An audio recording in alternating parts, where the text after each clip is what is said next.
તો જોઈ શકો છો, તમને લોકોને દોરી બનાવતા નહીં આવડતું હોય તો દોરી બનાવવાની એક રીત છે, હું તમને બતાડું છું. પહેલાં તો જોઈ લો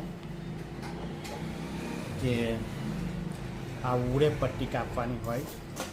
ઉડે પટ્ટી તમારા લોકોએ કાપવાની, તમે ગમે એટલી કાપી શકો છો. જો તમારી બરાબરની પલળતી નહીં હોય, આ કોટનનું મટીરિયલ છે. જો પેલું તો છે નથી, તો હવે જોઈ શકો છો. હું તમને થોડું નજીકથી દેખાડી દઉં. આ રીતના તમારે જેટલી દોરી જોઈતી હોય એટલી આપણે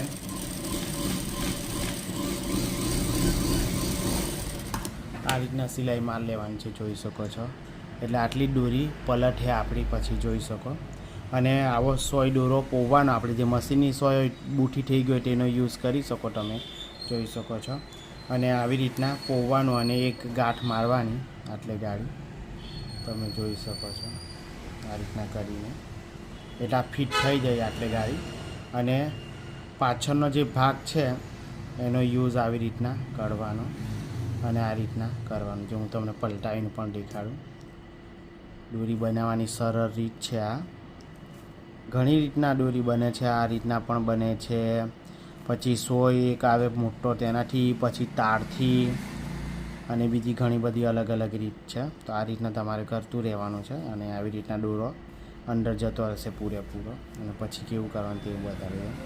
તો સોય દોરાથી પણ આવી રીતના દોરી બહુ ઇઝીલી પલટી શકે છે, જોઈ શકો છો તમે. આમ આખું કરી દેવાનું છે. અને બહુ પોળી લાગી ગયો તો તમે આટી પણ લગાવી શકો છો. હું તમને બતાડું પછી, એટલે કે દેખાડું, બતાડું મતલબ દેખાડું.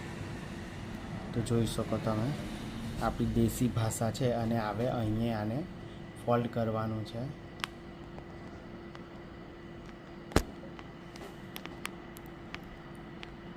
જોઈ શકો, આ જગ્યાએ એને ટાઈટ કરી દેવાનું.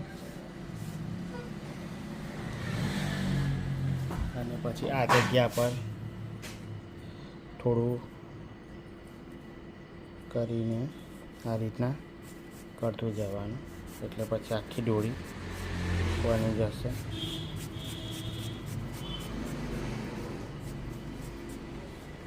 જો આખી આવી ગઈ. હવે આખું વીંટાળી દેવાનું છે એટલે ગાડી. અને પછી આખી દોરીને આપણે કાઢી નાખવાની છે. જુઓ, અહીંથી આરામથી જ્યાં તમને એક્સ્ટ્રા લાગે, કોઈ જગ્યાએ સાંધો માર્યો હોય ત્યાં થોડું કાપી નાખવાનું.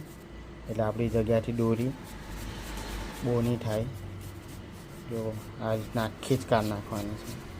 અને આ પછી અહીં વીંટાળ